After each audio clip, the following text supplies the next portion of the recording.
자, 오늘 본문 동일하게 에베소 6장 보겠습니다. 6장 10절부터 13절입니다.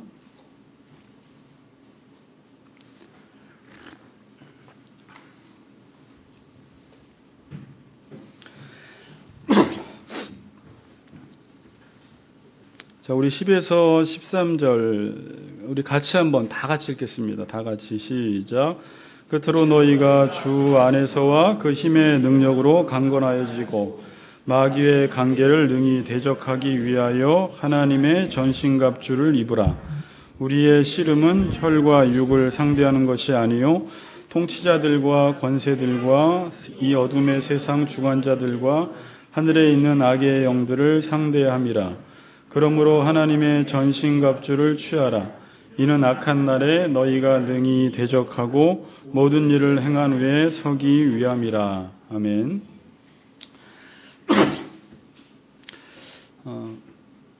영적 전쟁을 설교하면 또 영적 전쟁이 더 심해지는 것 같아요. 또 여러분들이 영적 전쟁을 배우는 이유는 지식적으로 배우는 것도 있지만 실제적으로 여러분들이 사단이 누구고 사단이 어떻게 공격을 하고 지금 한국교회가 어떻게 공격을 당하고 있으며 얼마나 사단이 교묘하게 우리 안에서 일하고 있는지를 여러분들에게 그 전략 분석을 잘 해서 저나 여러분이나 영적 전쟁에서 이기도록 하는 데 목적이 있으니까 여러분들이 지식적으로도 알 뿐만이 아니라 사단의 괴계가 사단의 그 간사함이 얼마나 간사하고 치밀한지를 여러분들이 잘 깨닫고 영적 전쟁에서 이기시기를 바랍니다.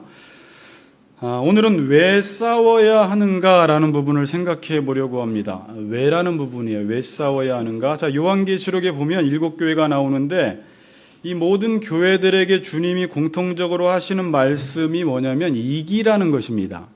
한 교회도 빼놓지 않고 맨 마지막 구절에 모든 교회에게 이기는 자가 천국에 들어간다라는 표현을 다양하게 표현하고 있습니다.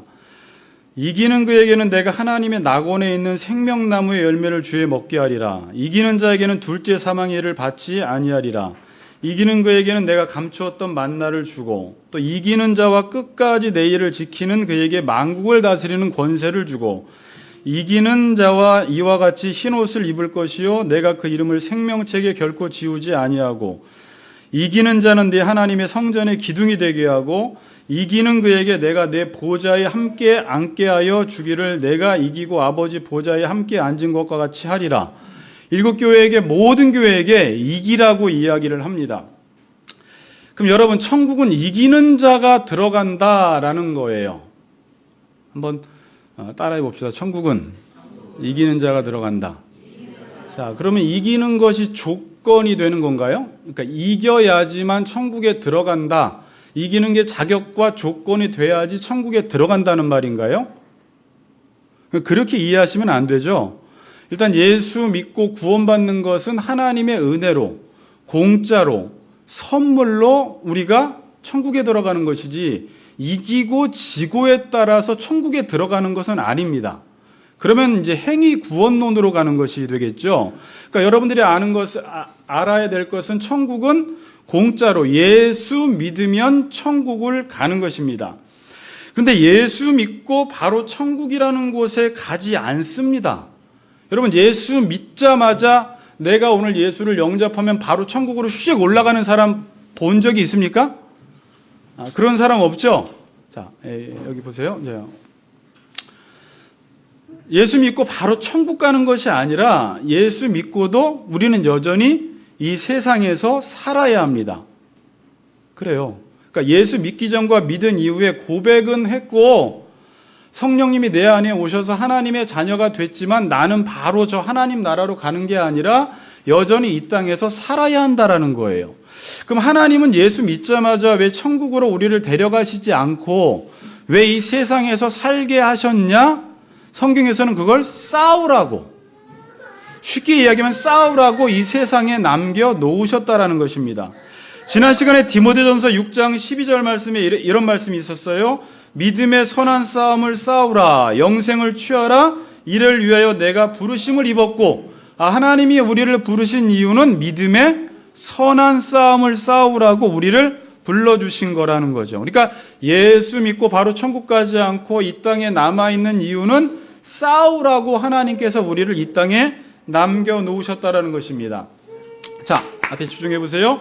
제자훈련 시간에 세상 속의 그리스도인이라는 주제로 공부를 했습니다. 세상 속의 그리스도인 몇 가지 배웠죠? 그래서 우리는 세상으로부터 구원을 받았습니다. 그런데 다시 in the world, 그래서 세상 안으로 들어가야 돼요. 세상에서 구원받았는데 다시 세상에 들어가야 되고, not of the world, 그래서 세상에 속하면 안 되고, 속하지 않는 정도가 아니라 into the world, 그래서 세상 속으로 들어가서 세상에 영향력을 미치라는 것이었어요. 이게 우리가 배운 내용이었습니다. 그러니까 예수 믿고 구원받아서 바로 천국에 갔으면 좋겠는데 우리를 계속 세상에 있게 하시면서 세상에서 말씀대로 살라라는 것이 하나님이 우리에게 주문하시는 것이고 요구하시는 것입니다. 저는 그래요. 예수 믿는 동시에 천국으로 데려가든지 아니면 그냥 이 세상에 살다가 바로 죽기 전에 예수 믿고 천국 가면 되게 속 시원할 텐데 예수를 믿어도 여전히 이 땅에 살게 하시면서 세상에 속해서도 안 되고 그렇다고 세상을 떠나서도 안 되고 그냥 세상에 있으면서 말씀을 따라 살아라 라는 것이 하나님이 우리에게 지금 요구하시는 거고 우리는 그러한 정황과 상황 속에서 어떤 기독교 신앙생활을 해나가야 되는 지금 상황에 있는 것입니다. 자, 여러분 예전에 슈퍼맨이 돌아왔다라는 프로에서 오래된 것 같은데 제 머릿속에 이 설교 준비를 하면서 그 생각이 번뜩 나는 거예요. 그때 이휘재 씨 아들 서준이와 서원이가 있었는데 이런 방 안에 이렇게 가두어 두고 아이들에게 걔네들이 제일 좋아하는 과자를 거기다가 딱 주고 제작진이 그래요. 너 아빠 올 때까지 이거 먹지 말고 기다리고 아빠 오면 먹어 이랬어요. 그러니까 이게 애들에게는 고통인 거예요. 시험이요? 유혹인 겁니다. 그렇죠. 제일 좋아하는 과자를 놓고 먹지 말고 아빠 오면 먹으라고 하니까 막 애들이 그때 카메라를 찍는데 막 안절부절하는 거죠. 먹을까 말까 막 이렇게 하면서 서준이가 서원이는 먹었고 한 사람 먹고 한 사람은 안 먹었어요. 기다렸어요. 끝까지. 이게 이 아이들에게는 정말 힘든 상황이에요. 그냥 과자를 주고 먹으라고 하든지 아니면 과자를 주지 말고 기다리라고 하면 둘 다 성공할 텐데 제일 좋아하는 과자를 주고 아빠 올 때까지 먹지 마라는 게 저는 그걸 보면서 마치 그게 주님을 기다리는 신부된 우리 교회가 취해야 할 자세를 거기서 봤거든요. 그렇게 살라라는 거예요. 여러분 어떤 사람이 술을 너무 좋아해요. 그래서 술집에 갔어요. 술을 있는 대로 쫙 깔아놓고 당신은 여기서 유자차 마셔. 이러면 이제 환장하는 거예요. 술집에 안 가든지 그냥 다방 가서 유자차를 먹으면 괜찮은데 술집에서 유자차를 먹어 그러면 이건 고통인 거죠. 이런 상황이라는 것입니다. 근데 지금 하나님은 우리 보고 이 세상에서 말씀대로 살라는 것입니다. 자, 이게 이제 어렵다라는 거예요. 잘 생각해 보세요. 하나님은 왜 우리 보고 이 세상이라는 우리가 너무나 좋아하는 환경을 우리에게 주시고 이 세상에서 말씀대로 살라는 것일까요? 이 부분을 오늘 좀 살펴보려고 합니다. 자, 요즘 이단 중에 한창 부흥성장하는 이단이 두 개가 있죠. 신천지하고 이제 구원파가 있습니다. 자, 이제 제가 구원파 예를 들면서 이 부분을 좀 풀어나갈게요. 자, 구원파에서 주장하는 것이 뭐냐면 예수 믿고 갈등과 싸움이 있는 이유는 완벽한 구원을 받지 않았기 때문이다라고 주장을 합니다. 그러니까 예수 믿고도 계속 죄를 짓는 이유는 그 죄가 완전히 사함받지 않았기 때문이다라는 단순 논리로 접근을 해요. 자, 그래서 그 박옥수 씨의 대표서적 죄사함 거듭남의 비밀, 여러분들이 돌아다니면 항상 이걸 나눠줘요. 죄사함 거듭남의 비밀을. 근데 그 책에 256페이지에 보면 이런 말이 있습니다. 앞에 좀 띄워주세요. 자, 그대로 문장을 인용했으니까 한번 읽어보세요. 자, 시작.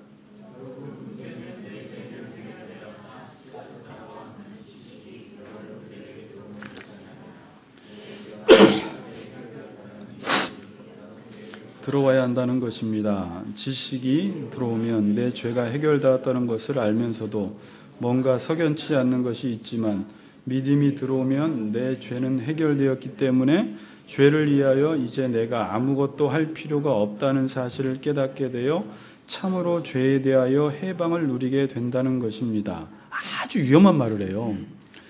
죄를 위하여 이제 내가 아무것도 할 필요가 없다는 사실을 깨닫게 되어서 참으로 죄에 대해서 해방을 누리게 된다. 보기에는 너무 좋은 말이에요. 이건 뒤에서 이야기하고요. 죄 문제가 해결되었기 때문에 아무것도 할 필요가 없다 이렇게 말하고 그 다음 한 문장만 더 읽어봅시다. 자, 한 문장만. 시작. 참 잘하는 분입니다. 그러나 가만히 생각해 봅시다. 여러분, 예수님이 십자가에 못 박혀 죽으셨을 때 여러분의 죄를 씻었습니까? 못 씻었습니까? 씻었는데 또 죄를 씻어달라고 할 필요가 있을까요? 되게 어떻게 이게 맞는 것 같아요? 틀린 것 같아요? 되게 설득력이 있죠. 지금 이 구원파가 모르는 게 뭐냐면 이 회심과 이 성화에 대한 차이점을 모르는 것입니다. 여기서 지금 죄사함을 받았는데 계속 죄와 싸운다라는 것은 죄사함 받은 것이 불완전하기 때문에 그렇다라는 거예요. 무슨 말인지 알죠? 구원을 받았는데 구원을 받기 위해서 우리가 삶 속에 뭔가 싸워야 하고 뭔가 행위를 해야 한다라는 것은 구원이 불완전하기 때문이다라는 논리로 지금 구원파가 접근하고 있습니다. 그래서 많은 사람들이 여기에 속는 거예요. 자, 여러분, 이 죄와 구원의 문제는요, 자, 들어보세요. 하나님과의 인격적인 관계로 접근을 해야 되지 기계적인 관계로 접근을 하면 안 됩니다. 자, 구원파는 하나님과 우리와의 관계를 기계적인 관계로 접근을 한 것입니다. 예를 들어서 이런 거예요. 여러분들이 자동차를 샀습니다.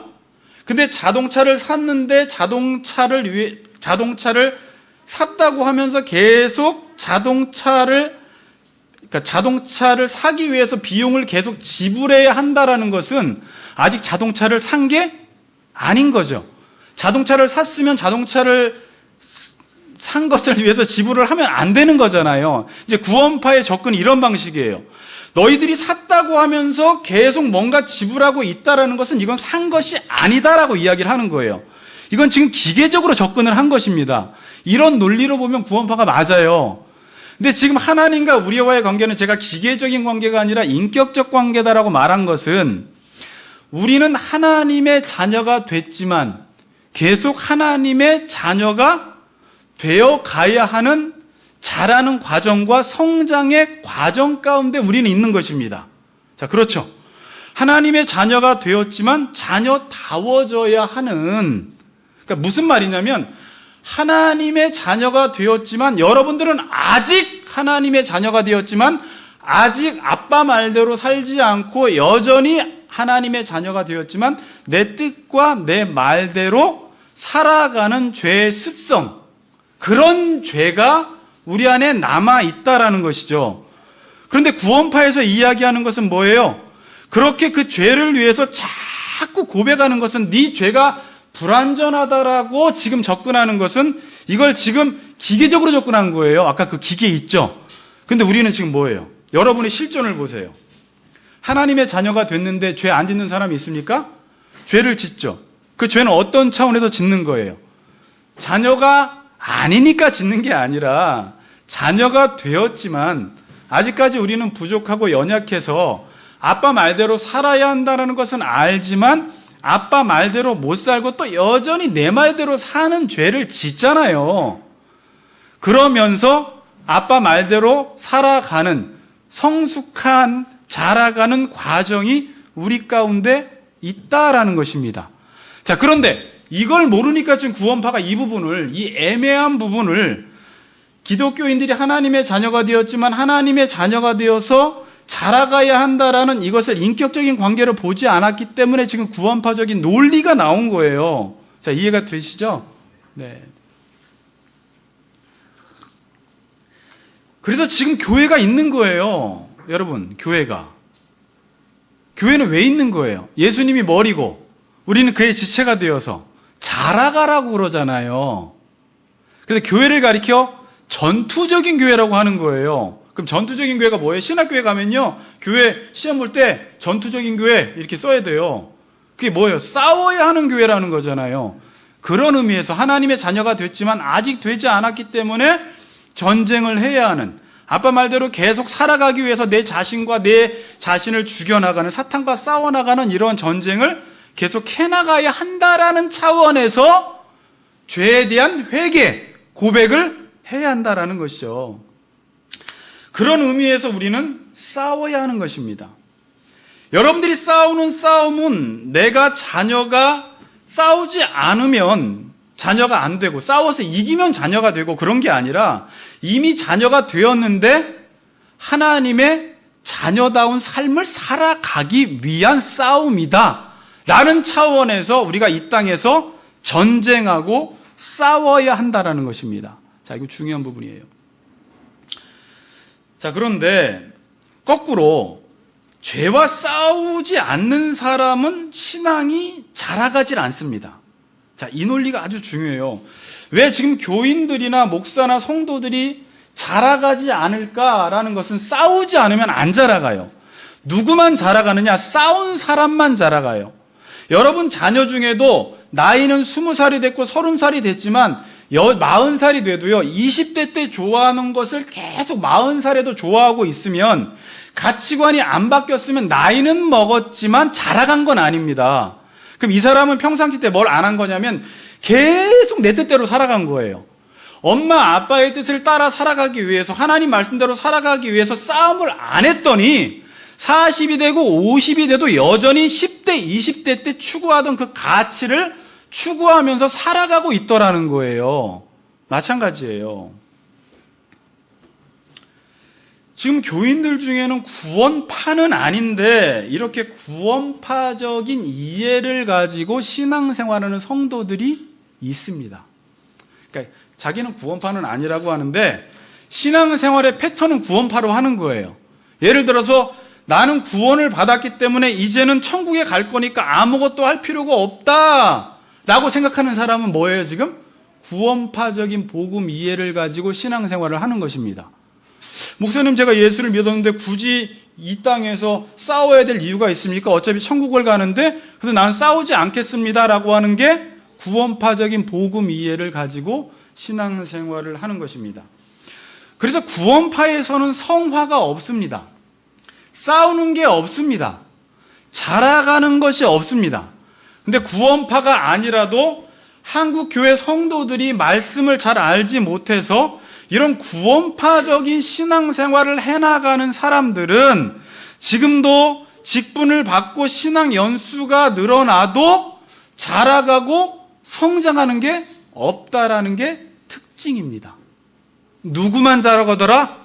늘 말씀대로 살아가려고 삶 속에서 치열하게 피 흘리기까지 싸워가는 사람들만 자라가더라라는 것입니다. 제가 은혜 받아서 저렇게 또 치는 거죠. 네, 감사합니다. 아멘을 안 하니까 이제 저기서 아멘 해주는 거예요, 지금. 할렐루야. 자, 제가 중요한 부분을 이야기했는데 잘 들리세요? 네. 구원은 받았지만 계속 구원을 받아가야 하는 과정에 있기 때문에 이러한 싸움이 필연적으로 따라오는 것입니다. 이겼는데 이기는 싸움을 해야 하는 것이고, 구원 받았는데 구원 받아가야 하는 싸움을 하는 것이고, 자녀가 되었는데 자녀가 되어 가야 하는 싸움을 하는 것입니다. 예수님이 이렇게 말씀하셨어요. 요한복음 16장에 너희가 세상에서 환난을 당하나 담대하라. 뭐라고요? 내가 세상을 이기었노라. 예수님이 십자가 돌아가시면서 하신 말씀이 뭐예요? 다 이루었다. 여러분들이 고린도전서 15장 보면은 예수님이 부활하신 것은 사망을 이겼다라는 거예요. 죄와 사망의 권세를 이겼기 때문에 사망 권세를 이기시고 살아나셔서 부활하셨다라는 것입니다. 부활하셨다라는 것은 죄가 다 해결되었기 때문에 부활하신 것입니다. 이겼다라고 지금 선포하고 계세요. 이겼습니다. 이겼으니까 우리가 이제 이 땅에서는 싸울 필요가 없다라고 나가면 안 돼요. 예수님이 고난을 받았으니까 어떤 사람들은 고난을 받을 필요가 없다로 가면 안 돼요. 그러면 구원파적인 복음이에요. 이겼지만 우리가 이제 이 교회라는 것은 남은 고난을 내 육체에 채우고 내가 이제 머리에 지식에까지 자라가기 위해서 지금도 치열한 전쟁을 하는 것이 교회라는 것입니다. 그래서 성경은 싸우라는 것입니다. 제가 성도님들 중에 가끔 이런 말씀하시는 성도님들을 들어봤어요. 목사님, 말씀대로 살아야 하는지 아는데 안 돼요 라는 거예요. 자, 이 고백을 가지고 계신 분 한번 번쩍 손 들어보세요. 자, 있죠? 저기 뒤에 이렇게 두네요. 자, 그러니까 목사님, 말씀이 뭔지는 알겠는데 잘 안 돼요 라는 게 당연한 거예요. 안다고 되지는 않아요. 이번 주 진영저랑 뒷산 등산하면서 이런 얘기 했는데 안다고 되는 건 아니다. 축구가 안다고 했으면 우리 1등 했잖아요. 여러분, 축구 지식이 저 사람 병신처럼 바보처럼 저 골대 앞에서 못 넣어 우리 이러지만 우리가 나가보면 거기서 벌벌벌 떨잖아요. 안다고 이기는 건 아니잖아요. 아는 것이 행해질 때까지는 이 사이에 엄청난 싸움과 훈련이라는 게 있어야 돼요. 반복되는 경건에 이르기를 연습해야 돼요. 근데 목사님, 성경 공부를 해서요 아는데 안 돼요. 그래서 저는 안 할래요. 못 하겠어요 라는 쪽으로 가면 안 돼요. 여기서 사단이 또 공격하는 거예요. 야, 또 알기만 하고 안 하잖아. 그럼 그냥 배우지도 마. 이런 논리로 가니까 막 죄책감이 드는 거예요. 그러니까 우리에게 필요한 건 뭐냐? 축구를 이론적으로 안다고 되는 건 아니에요. 박지성이 되기 위해서는 피나는 훈련을 한 거예요. 메뉴에 들어가기 위해서는 피나는 훈련을 한 거죠. 그렇지 않으면 축구를 할 수가 없어요. 여러분, 다이어트에 대해서 아는 것과 다이어트를 실제로 하는 것은 달라요. 사람들이 다이어트를 어떻게 해야 하는지 아는 것이 마치 다이어트를 하는 것으로 생각하는 사람들이 종종 있어요. 마치 다이어트 약을 사다 놓으면 다이어트가 되는 줄 알아요. 다이어트 기계를 사다 놓으면 되는 줄 알아요. 헬스를 끊어놓고 안 가도 끊었으니까 다이어트가 되는 줄 알아요. 그런데 다이어트를 안 하면 안 되는 거예요. 아무리 약을 사고 헬스를 끊고 기계를 사서 안 한 사람보다 매일매일 그냥 운동장 10바퀴씩 돈 사람이 훨씬 다이어트가 잘 되는 거예요. 그렇죠? 근데 우리는 착각을 하는 거죠. 계속 그래서 우리가 하는 건 뭐냐면 그냥 쌓아놓는 건데 안 돼. 그리고 핑계가 되죠. 현실적인 이유를 대는 거예요. 이것 때문에 안 돼. 먹고 싶어서 안 돼. 나는 저것 때문에 안 돼. 안 된다는 거. 해보지는 않는 거죠. 그래서 평생을 다이어트 못하고 죽는 거죠. 자, 이건 이제 농담이고. 아는 것과 행하는 것이 다르다라는 것을 지금 제가 말씀드리는 거고요. 다이어트를 해야 한다는 것을 알면서도 안 하는 이유는 사람들이 자꾸 현실적인 이유가 있다고 합니다. 시간도 없고 먹고 싶고 참을 수 없고 현실 때문에 안 된다라는 거예요. 이건 뭐냐면 자기가 할 마음이 없기 때문에 그래요. 안 해놓고 안 된다라는 거예요. 자, 논리 보세요. 신앙생활을 알아요. 근데 우리가 하기 싫은 거예요. 그래 이유를 대요. 그리고 자기가 안 했어요. 그래 놓고 말씀대로 안 됩니다라는 결론을 딱 내려버리는 거예요. 하고 싶은 마음이 없을 때 이런 현상들이 일어납니다. 자, 이 영적 싸움이라는 것이 왜 어렵냐면 한번 들어보세요. 제가 여러분 막 이렇게 막 들쑤셔내가지고 정죄하는 게 아니라 우리의 인간의 본성이 얼마나 교묘하게 사탄이 공격을 하는 줄을 알고 여러분들이 전쟁에서 그 교묘한 전쟁을 뚫고 이겨서 하라고 지금 말씀을 드리는 거니까 영적 싸움이라는 것이 왜 어렵냐면 말씀이 뭐라고 하는지는 알겠는데 현실이 그렇지 않다라는 거예요. 여러분, 성경을 여러분들이 이제 전체를 읽어보셨으니까 알겠지만 역사서를 쭉 읽다 보면 하나님은 이스라엘 백성들은 정말 연약한 백성이에요. 강대국에 둘러싸여 있어요. 강대국과 싸워 이길 수 없는 게 이스라엘입니다. 마치 중학교 축구팀과 메뉴와 싸우는 것과 똑같아요. 그래서 우리는 이방 민족과 사탄과 적군과 이 세상과 싸우라고 하면 우리는 핑계를 댑니다. 목사님, 그건 해보나 마나예요. 해봤자 승산이 없어요. 해봤자 창피만 당해요. 이게 뭐냐면 말씀을 보지 않고 뭘 본 거예요? 현실만 본 거예요. 자, 우리 앞뒤로 인사합시다. 말씀 잘 들읍시다. 네. 네. 네. 네.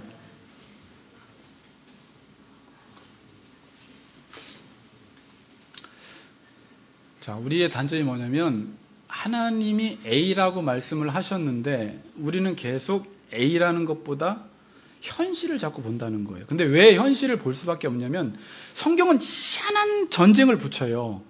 중학생과 메뉴와 싸워야 된다라니까 우린 여기서 당연히 이건 승산이 없어라고 하는데, 자, 성경이 희한한 게 뭐냐면 중학생과 메뉴와 붙어도 하나님께서 이기게 해주시면 이길 수 있다라는 거거든요. 그러면 하나님 말씀을 믿고 보세요. 그냥 해보라는 거예요, 성경은. 야, 현실은 메뉴인데 무조건 메뉴를 이긴다라는 게 아닙니다. 하나님이 이긴다라고 언약을 우리에게 주셨으면 그냥 그 말씀을 믿고 해보면 전쟁이 희한하게 이기더라는 거예요. 다윗과 골리앗의 전쟁이 그렇고, 가나안 땅에 들어가서도 이들은 농경 문화에서 살았어요. 무기도 하나 없어요. 가나안 땅은 철기 문화예요. 무기가 있는데 그냥 여리고성을 7바퀴만 돌면 이긴다라는 건데, 여기서 너무 현실 분석이 빠른 사람들은 믿음에 순종을 못하더라 이거예요. 그러니까 믿음은 하나님의 믿음 논리로 봐야지, 자꾸 말씀은 말씀인데 분석할 때는 말씀으로 분석하는 게 아니라 현실적으로 분석을 해버려요. 야, 메뉴를 어떻게 이겨? 야, 여리고성을 어떻게 이겨? 우리가 무기도 없는데 어떻게 이겨? 돈다고 이겨? 입 다물고 가만히 13바퀴 돈다고 이겨? 왜 하필이면 13바퀴야? 2바퀴면 안 돼? 14바퀴면 안 돼? 이건 말도 안 돼. 돌지 마! 이렇게 분석에 들어가는 거예요, 자꾸. 현실 분석에. 그러니까 머리가 너무 비상한 사람들 있잖아요. 비상한 건 좋은데 그걸 믿음의 논리에서 분석하면 좋은데, 이 사람들은 말씀을 딱 듣고 순종하기 싫을 때는 이 머리를 가지고 현실 분석에 들어가기 시작해요. 그래서 안 되는 이유를 쫙 100가지를 나열한 다음에 이건 안 돼! 이래 버리는 거예요. 자, 들리죠? 근데 성경은요, 자, 이거 말씀대로 해보면 이기더라는 거예요. 이게 쉬면서 근데 어려워요. 해보면을 우리가 안 해보는 것입니다. 해보면 이기는데 안 하는 것입니다. 왜? 현실 논리가 너무 강해요. 예수님이 물고기 돌떡 5개로 5,000명을 먹인다고 하니까 빌립이 머리가 기가 막혀요. 쫙 굴리더니 이건 불가능합니다. 딱 계산기 딱 자판기 두들겼어요. 안 된다는 거예요. 여러분, 이런 얘기 너무 많잖아요. 요한복음 2장에서도 물이 포도주가 변화된 사건도 그렇잖아요. 만약에 그 물항아리에 있는 정결 예식에 쓰는 그 더러운 물을 갖다 주라라고 했을 때 머리 분석이 잘 되는 사람들은 어떻게 정결 예식에 쓴 저런 더러운 물을 갖다 줘? 저 물이 갖다 준다고 무슨 포도주가 돼? 요즘 예수님이 집에만 계시더니 이상해졌어. 분석이 들어가기 시작하는 거예요. 저건 말도 안 돼. 근데 하인들은 그냥 마리아의 말을 듣고 예수님이 무슨 말씀을 하시든지 그대로 하라 이러니까 해보는 거예요. 그러니까 마치 여기는 바보가 되는 거예요. 해봤더니 제가 그랬잖아요. 저도 예전에 궁금했거든요. 뜰 때 포도주가 됐는지, 가지고 가다가 포도주가 됐는지, 따라주다가 포도주가 됐는지는 모르지만 다른 사람들은 이게 물이 포도주가 어떻게 됐는지 아무도 모르는데 물떠온 하인들만 이 하나님의 능력과 기적을 경험하게 된 거예요.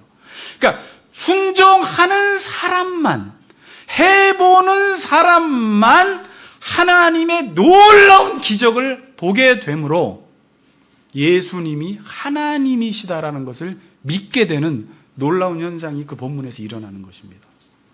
누구만? 해본 사람만.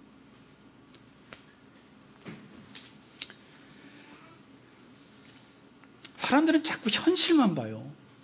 자, 이제 우리가 저나 여러분 요거 한번 이겨봅시다. 저도 쉬운 부분은 안 해요. 저 해서 이런 얘기하는 게 아닌데 자꾸 안 되는 이유를 찾잖아요. 근데 저는 무조건 하라는 게 아니라 저건 내가 아무리 들어봐도 성경 목사님이 바르게 풀었고 이건 분명하고 이거는 다른 교회에서도 그렇게 말하고 이건 하나님의 말씀이라는 사실을 부인할 수가 없어라고 하면 해보는 거예요. 더 이상 핑계대지 말고. 근데 사람들은 자꾸 시간이 없어서 안 돼, 돈이 없어서 안 돼, 나는 저 사람과 같이 하면 안 해, 멀어서 안 돼, 피곤해서 안 돼, 계속 이유를 대요. 그러다가 지금 하나님을 모르는 세대가 돼버린 거예요. 전쟁에서 계속 패하니까 하나님이 살아계신 게 아닌 게 아닌데 자기가 말씀을 믿지 못해서 하나님의 능력과 영광을 경험하지 못하게 된 것입니다. 그래놓고 사람들은 하나님은 없고 하나님은 역사하지 않는다라고 단정지어버리기 시작했어요. 자기가 말씀대로 안 해봐놓고 핑계를 끊임없이 대요. 현실적인 이유를 계속 대요. 멀어서 바빠서 뭐해서 저 사람 뭐 계속 대는 거예요. 그래서 신앙생활은요, 결단을 해야 돼요. 자, 요즘 결단이라는 단어를 잘 안 쓰는데 뭐 하라고요? 결단이에요. 그렇게 하기로 결단하는 거예요. 신앙생활은 결단을 안 하면 항상 마귀에게 지게 되어 있습니다. 내가 이건 꼭 결단할 거야. 이번에 우리 준영재 부부 금요일날 부부끼리 성경 공부 꼭 할 거야 라고 결단하는 순간 무지하게 공격을 할 거예요. 그러나 결단하는 순간 하나님이 역사하기 시작하십니다. 아멘?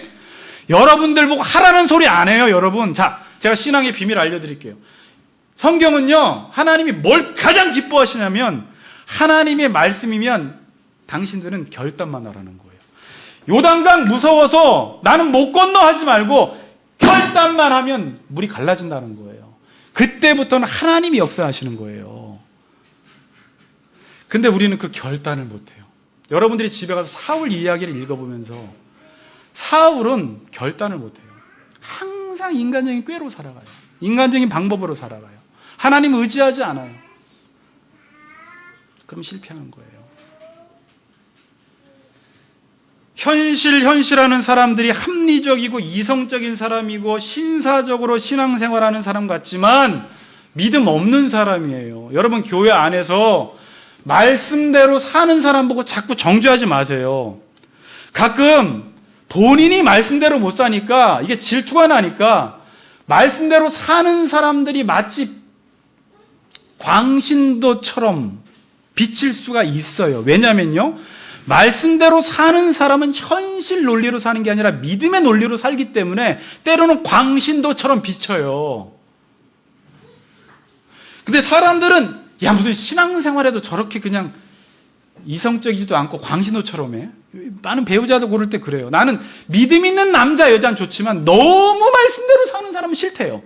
그게 도대체 어떤 남자, 여자를 고른다라는 거예요? 현실하는 사람들은 절대 승리를 경험하지 못합니다. 이기는 게 뭔지 모릅니다. 늘 현실에 타협하고 말씀대로 해보지 않았기 때문에 하나님을 경험하지 못합니다. 여러분, 지금 이 시대가 어떤 시대냐면 전쟁을 알지 못한 세대라고 합니다. 따라해 봅시다. 전쟁을 알지 못한 세대.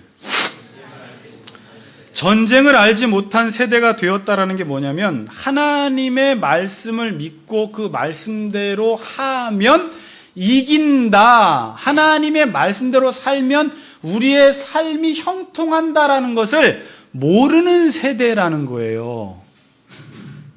그러니까 이 지금 세대는요, 사사기 시대나 지금 세대나 다른 전쟁은 잘하는데 그 전쟁에서 이긴다고 해서 인생에 복이 오지 않거든요. 성경은 하나님의 말씀을 따라 살아야지 이긴다라는 것을 아는 사람이 전쟁을 아는 세대고, 하나님의 말씀을 따라 살아가야지 이긴다라는 것을 모르는 사람들이 전쟁을 모르는 세대다 그러는 거예요. 자, 사사기서 3장 1, 2절 봅니다. 자, 중요한 말, 이거 사사기서 이야기하고 마칠게요. 1, 2절 같이 읽어보겠습니다. 시작.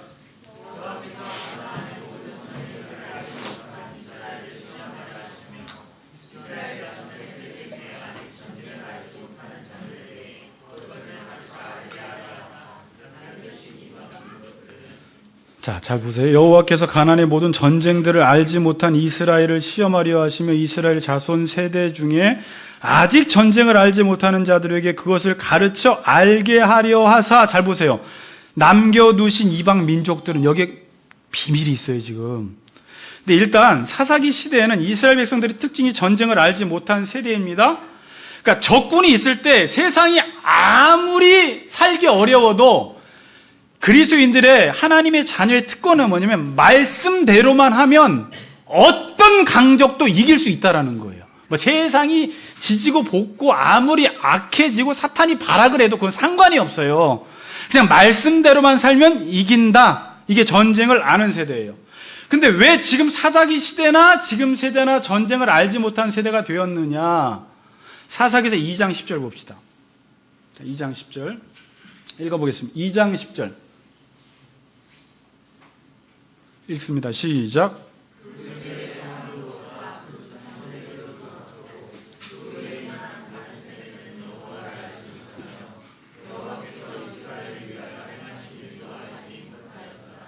여호수아 세대가 다 죽었습니다. 조상들에게로 다 돌아갔습니다. 이 말은 뭐냐면 전쟁을 아는 세대가 다 죽었어요. 그러니까 여호수아와 그 장로들은 이전에 하나님의 기적과 능력을 경험한 세대예요. 하나님의 말씀대로 살다가 하나님의 말씀대로 살아보니까 하나님께서 이 전쟁을 이기게 하시는 놀라운 능력과 기적을 경험한 세대가 다 조상들에게로 돌아갔어요. 그리고 그 후에 일어난 세대들의 특징이 뭐냐면 전쟁을 알지 못하는 세대가 되었는데, 왜 전쟁을 알지 못하냐? 오늘 본문에서는 여호와를 알지 못하여 이렇게 말을 해요. 그러니까 하나님을 모르면 여러분 하나님의 말씀대로 살 수 있어요, 없어요? 하나님의 말씀을 모르면 하나님의 말씀대로 못 삽니다. 하나님을 모르면 말씀대로 못 사니까 늘 현실만을 바라보며 살고 현실 논리로 사니까 어떻게 돼요? 전쟁에서 지는 것입니다. 자, 지금 사람들요, 세상에서 하나님 말씀보다 어떤 인간의 지혜와 꾀로 이렇게 하면 대학 가고 저렇게 하면 승진하고 저렇게 하면 잘 살고 저렇게 하면 집사라고 해서, 집사가 아니라 집을 산다고 해서 그 현실 논리의 전쟁에서 이긴 사람들은 잘 사는 것 같지만 뒤에 보면 잘 살질 않아요. 그 사람들은 전쟁에서 진 거예요. 그렇게 해서 이긴다고 해서 결코 인생에 이긴 게 아니라는 것을 사사기서에서 보여줘요. 자, 사사기서 3장 1, 2절 다시 한번 볼게요. 중요하니까 한 번만 더 읽어보세요. 시작.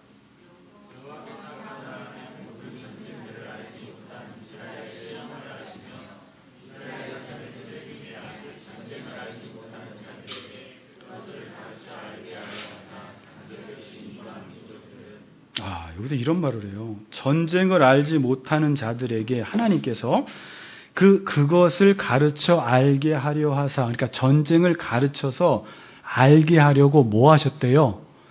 이방 민족을 남겨두셨다 그럽니다. 그럼 왜 이방 민족을 왜 남겨두셨어요?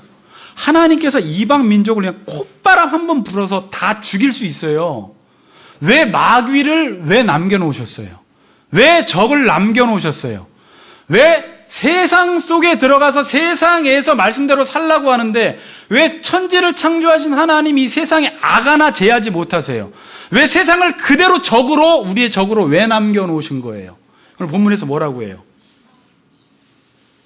전쟁을 알지 못하는 자들에게 전쟁을 가르쳐 주려고.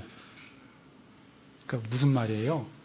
그러한 상황 가운데서 바알과 아스타롯을 섬기고 세상을 따라가는 사람들은 지지만 적이 아무리 강해도 하나님의 말씀을 따라 사는 사람은 이긴다라는 것을 역사 속에서 가르쳐 주시기 위해서 이방 민족을 그냥 남겨놓으셔서 싸워보라고 하는 것입니다. 싸우다가 인생이 깨닫는 게 뭐냐면, 말씀대로 사는 게 이기는 거지. 현실 논리, 세상 논리대로 살아서 이겨봤더니 결국은 인생이 괴롭기만 하더라는 거예요. 잘 사는 것 같은데 결코 잘 살지 않더라는 거예요. 자, 여러분, 사사기에서 보면 정말 재밌는 걸 반복해서 우리에게 가르쳐줘요. 그게 뭐냐면 반복되는 패턴 하나가 나와요. 반복되는 문구는 이스라엘에 왕이 없었으므로 사람이 각기 자기 소견에 옳은 대로 행하였더라가 반복되는 문구고, 반복되는 패턴이 하나가 나옵니다. 반복되는 패턴이 뭐예요? 네. 자, 그 얘기하기 전에 제가 한 가지 빼먹었어요. 자, 이거예요. 오늘 중요한 건데, 말씀대로 싸워서 이기는 게 왜 좋은 것일까라는 거예요. 하나님이 적군 남겨놓으셨어요. 우리 보고 싸우래요. 그래서 전쟁을 알려주신대요. 하나님이 이걸 통해서 지금 하고자 하는 목적이 뭐예요? 첫 번째, 우리가 알 수 있는 건 하나님이 이방 민족을 못 무찔러서 우리 보고 그 이방 민족을 무찔러 달라고 도와달라는 건 아닌 건 압니다. 하나님은 의도적으로 세상을 그냥 그대로 악하게 내버려 두시고, 사탄을 그냥 그대로 내버려 두시고, 가나안 땅에 들어가도 이방 민족을 그냥 내버려 두세요. 그래서 뭐 하라는 거예요? 내가 싸우다 보니까 내가 어떻게 돼요? 내가 아빠 말대로 살까 내 말대로 살까 싸우다 보는 가운데 아까 하나님의 자녀가 됐지만 하나님의 자녀가 되어가는 과정 속에서 싸움이 필요하잖아요. 그 싸움을 하다가 나는 그냥 상대방을 이겼다, 승리, 그거 하는 사이에 내가 단련돼서 하나님의 사람으로 변해 있더라는 거예요. 뒤에 영화지랑 좀 알겠나? 자, 이제 이거 여러분 지금 집안에 초등학생이 있고 유치원생이 있는데 집안이 어지러워요. 청소가 안 돼 있어요. 그러면 엄마가 그냥 1분이면 할 수 있는 건데 우리는 그 아이에게 이거 한번 청소해 보라고 해요. 그럼 애가 그 청소를 다 하고 나서 엄마는 다 했어. 뭐 사줘 이러잖아요. 그럼 엄마가 아이고 잘했어. 그래서 얘는 청소를 다 했다는 것 때문에 기뻐하지만 엄마는 뭐 때문에 기뻐해요? 우리 자녀가 내가 못하는 청소를 도와줬으니까 너무 좋은 거예요? 그 청소를 할 수 있는 아이가 됐다는 것 때문에 기뻐한 거잖아요.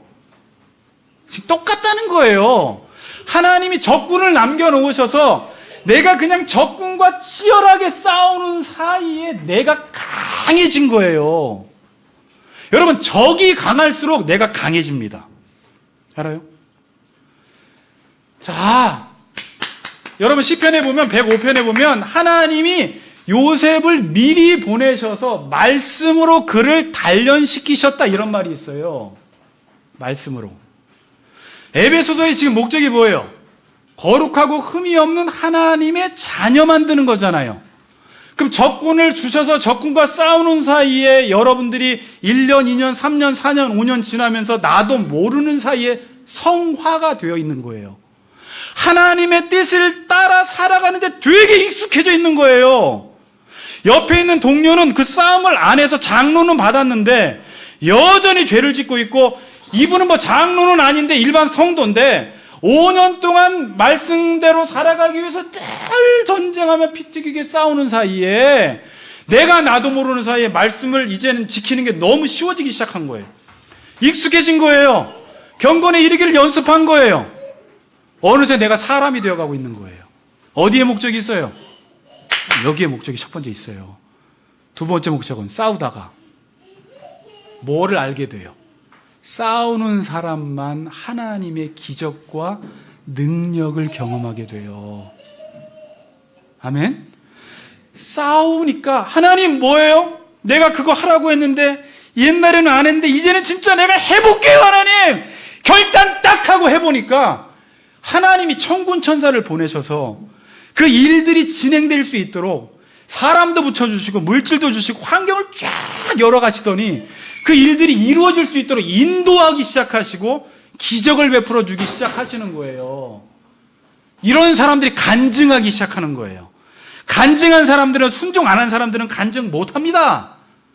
순종해봤더니 내 힘으로 그렇게 하려고 해서 안 됐건, 머리 그렇게 굴렸는데 안 된 것, 사람 도울 힘이 없는 인생들 찾아다니면서 안 된 것, 그렇게 했는데 하나님께 기도하고 하나님의 말씀을 따라 살기로 결심하니까 하나님이 위에서 감동을 하셔서 움직이기 시작하세요, 여러분. 제가 막 성경이 막 떠오르더라고요. 이스라엘 역사 전쟁 속에 이런 일들이 일어난 게 많잖아요.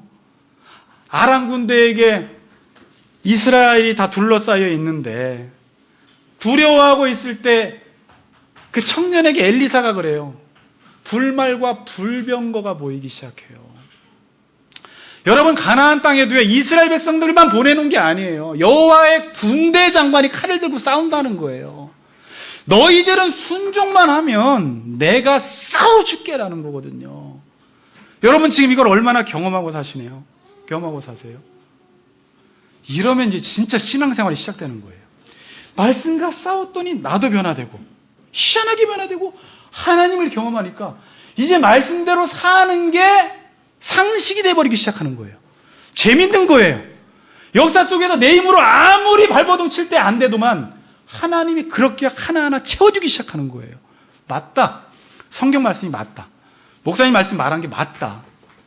안 해본 사람은 모르는데 순종한 사람만 아는 거예요. 전쟁을 아는 세대 특징이에요. 이 세대가 근데 지금 전쟁을 몰라요. 오직 이들의 전쟁은 쩐의 전쟁, 물질의 전쟁, 취업의 전쟁. 그거 잘하면 승리할 줄 아는데 안 된다는 거예요. 자, 그걸 제가 증명해 주고 오늘 마칠게요. 아까 말씀드렸듯이 여기 사사기에서의 반복되는 패턴 하나가 나오는데 뭐냐면, 자, 3장 7절부터 시작이 되는데 3장 7절 한번 읽어봅시다. 같이 읽겠습니다. 시작.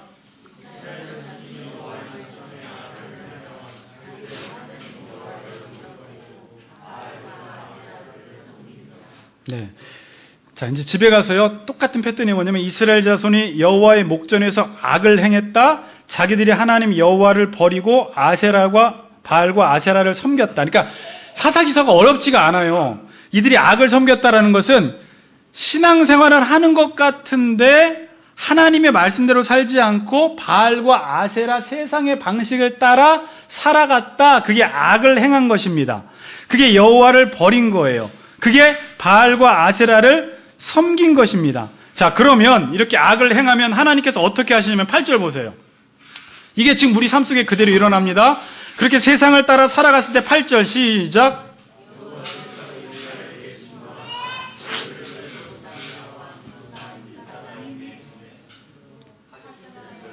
이스라엘 자손이 구산 리사다임을 8년 동안 섬겼더라. 바로 하나님께서 진노하십니다. 그리고 이방 민족의 손에 파셨어요. 하나님이 말씀대로 살 때는 하나님께서 진노라는 건 뭐냐면 하나님의 도우심의 손길을 딱 멈추는 거예요. 지금 모든 인생은 하나님의 도우심으로 은혜로 살고 있는데 이게 매일매일 주어지니까 모르는 거거든요. 근데 하나님께서 세상을 섬기면 진노라는 건 무슨 이상한 진노를 퍼붓는 게 아니라 그냥 도움의 손길을 그 가정 가운데 싹 거두어 가세요. 도움의 손길을 싹 걷어가시면 자연스럽게 하나님의 손이 아닌 구산 리사다임, 이방인의 손이 그들의 가정과 개인을 다스리기 시작해요. 그리고 8년 동안 그 이방 민족을 섬기다가 인생이 너무 괴롭고 힘드니까 3장 9절에 어떤 반응을 하나 봅시다. 3장 9절 시작.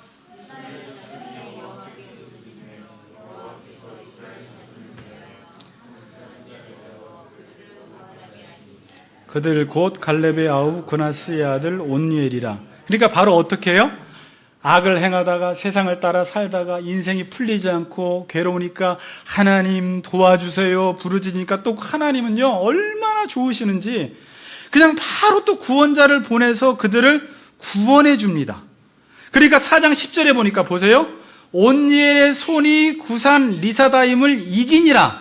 온니엘이 이긴 거예요. 하나님께 부르짖으니까 하나님이 온니엘을 통해서 구산 리사다임을 이기게 하신 거예요. 이기게 하신 거예요. 자, 그러면 여기서 세상을 따라 섬기면 괴롭고 인생이 안 풀리니까 하나님의 말씀을 따라 살아야 되겠구나 라고 해서 살 줄 알았는데 사사기서는 바로 어디로 가냐면 또 이렇게 가요. 자, 여러분 집에 가서 보세요. 12절에 보면 이스라엘 자손이 또 그래요. 이게 이제 반복되는 패턴이에요.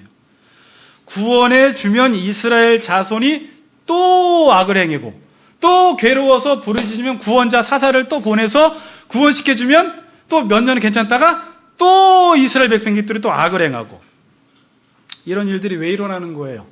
그러니까 반복되는 문구가 뭐예요? 이스라엘의 왕이 없으므로 사람이 각기 자기 소견에 옳은 대로 행하였더라. 사사기 시대에 하나님이 왕이 없었다라는 말이 왕이 없다라는 말이에요. 계셨는데 하나님을 여호와로 인정하지 않았다라는 거예요. 하나님을 여호와로 인정하지 않고 자기 소견에 옳은 대로 살았다라는 거예요. 하나님을 왕으로 인정하고 그 왕의 말씀의 통치를 받고 살아가면 이기는데 사람들이 지금 포스트 모던 시대처럼 각기 자기 소견에 옳은 대로 살아가는 이 시대의 윤리적 붕괴와 타락의 현상들을 보세요. 잘 사는 것 같은데 이들의 삶은 괴로워요. 자, 사사기서 한번 딱 봅시다. 한 번만.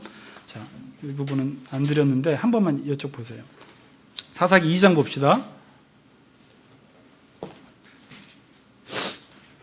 또 다른 패턴 하나가 나오는데 이제 앞으로 일어날 패턴의 원리를 보여주는데 자, 2장 11절 보세요. 자, 아까 10절에 뭐라고 했습니까? 그 세대 사람들이 다 조상들에게 돌아갔고 그 후에 일어난 세대는 여호와를 알지 못하니까 어떤 현상이 일어나냐면 11절에 어떤 현상이 일어나요? 이스라엘 자손이 여호와를 모르니까 당연히 현실에 타협해서 여호와의 목전에 악을 행하죠. 그리고 바알들을 섬기죠. 그러니까 12절 마지막에 여호와께서 진노하시는 것 똑같죠. 그 다음에 13절 그들이 여호와를 버리고 바알과 아스타라우스를 섬겼으므로 14절에 여호와께서 이스라엘에게 진노하사 하나님이 노략을 당하게 하시는 거예요. 하나님이 그렇게 하세요. 우리 삶 속에 희한하게 삶이 풀리지 않고 노략을 당하게 하고 레위기서에 보면 아무리 많이 벌어들여도 다 나가버려요. 열심히 농사를 지었는데 열매가 안 맺힌다는 거예요. 수고했는데 다 빠져나간다는 거예요. 하나님이 그렇게 일을 하세요. 하나님 섬기지 않을 때 넘기심에 보세요. 대적을 당하지 못하였으며 15절에 보세요. 그들이 어디로 가든지 여호와의 손이 그들에게 재앙을 내린대요. 다윗과 반대되는 말이잖아요. 니들이 어디 가든지 거기에 가도 여호와의 재앙의 손길이 있다. 곧 여호와께서 말씀하신 것과 같고 이게 뭐예요? 신명기서에 하나님이 순종하면 복 주고 순종하지 않으면 저주 준다는 말이 그대로 성취된다라는 말이에요. 말씀하신 것과 같고 여호와께서 그들에게 맹세하신 것과 같아서 뭐라고요? 따라합니다. 그들의 괴로움이 심하였더라. 자, 용환 형제, 세상에서 열심히 세상이 하라는 대로 시켜서 다 해서 승리하고 잘 살았는데 남는 걸 보니까 인생이 괴로움만 남는 거예요. 알고 봤더니 하나님이 대적을 붙여주시고 어디 가든지 하나님이 재앙을 주세요. 재앙을 그렇게 하나님 나쁜 분이 아니고요. 진노의 정의는 하나님이 도움의 손길을 그냥 걷어가시면 인간은 그냥 그렇게 살 수밖에 없어요. 여러분이 지금 이 정도의 삶을 유지하는 것은 하나님의 은혜를 베푸셔서 사는 것이지, 무슨 여러분들이 돈 벌고 잘나서 집 사고 내 힘으로 살았다고 생각하는 사람은 멸망할까 조심하라 그래요, 신명기서에. 여호와를 잊어버리는 사람들은. 결론 맺겠습니다. 왜 하나님이 우리에게 적군을 주셨습니까? 하나님 힘이 모자라신 게 아니라 여러분들이 적군과 싸우다가 단련되어서 하나님의 사람으로 성장하라고, 말씀대로 사는 하나님의 사람다워지라고 우리에게 적군을 주시는 거예요. 여러분, 세상이 점점 악해지면 두 부류의 사람이 등장하게 됩니다. 더 악해지니까 패배자가 생기고요, 상대가 더 강할수록 이 상대를 이기기 위해서 몸을 단련해서 이기면 내가 엄청난 강적이 되어 있어요. 무슨 말인지 아시겠죠? 나랑 싸우는 대상이 강적일 때 그냥 패하든지, 강적을 이기기 위해서 몸을 단련하다가 강적을 이기면 강적 이긴 게 문제가 아니라 내가 이제 하나님의 용사와 군사가 되어 있다는 것입니다. 하나님은 지금 우리를 그런 사람 만들기 원하세요. 놀라운 한 가지 비밀은 여러분의 적이 어떠하든지 18만 대군이든지 세상이 아무리 악해도 여러분들은 강적을 보면서, 현실을 보면서 하나님을 그 현실 안에서 보시면 이깁니다. 그러나 강적만 보이면 집니다. 여러분들은 강적을 보면서 그 뒤에 넘어 계시는 하나님의 언약의 약속의 말씀만 붙들면 이 강적은 강적이 아니에요. 하나님이 우리에게 강적을 주시는 이유는 더 강한 믿음으로 하나님을 의지하라고 장애물을 높이 주신 것 뿐이에요, 그냥. 아멘? 다윗이 그렇게 훈련되었는 줄 알아요? 그 수많은 강적들을 만나면서 내가 두려워하는 날에는 주를 의지하는 이 놀라운 비밀을 배운 거예요. 사람이 내게 어찌하리까? 아무리 군사가 많아도 다윗은 그 가운데서 두려워요. 두려워서 블레셋의 아기스에게 도망가서 미친 짓 하고 침 흘리는 짓까지 했었어요. 두려워서 다윗도. 그러나 그가 인생 속에 깨달은 것은 다윗은 그 이후에 그렇게 안 해요. 그때부터는 하나님만 의지하기 시작해요. 엄청나게 살인의 위협을 당하는 상황 속에서도 하나님만 의지하는 거예요. 그러니까 다윗에겐 강적이 없습니다. 그건 오래전에 골리앗과의 전쟁에서부터 시작된 거였어요. 만군의 하나님 여호와의 이름으로 나가면 이긴다라는 걸 알았어요. 아멘. 자, 그러면서 제 마지막 야고보서가 떠올랐어요. 너희가 여러 가지 시험을 만나거든 온전히 기쁘게 여기라 그래요. 왜요? 이는 너희에게 인내를 만들어내며 네가 이 시험을 통해서 온전하고 구비하여 조금도 부족함이 없는 사람으로 만들어내려고 하나님이 우리에게 시험을 계속 주신다는 것입니다. 하나님이 시험을 없애지 못하시는 게 아니라 그 시험을 통해서 뭐 하라고요? 내가 온전하고 구비하여 조금도 부족함이 없는 하나님의 사람으로 단련다라고 하나님이 우리를 훈련시키는 것입니다. 싸우세요, 여러분. 자, 이거 하고 마칩시다. 따라해 보세요. 말씀대로 해보면 승리한다. 이 사실을 몇 사람이나 순종할지 모르겠지만 말씀대로 해보세요. 핑계대지 말고 한번 작은 부분이라도 해보시면서 하나님의 능력과 기적을 경험하시고 여러분 삶 속에 놀랍게 하나님의 사람으로 단련되어져서 하나님의 군사가 되시는 여러분들이 되시기를 주의 이름으로 축복합니다.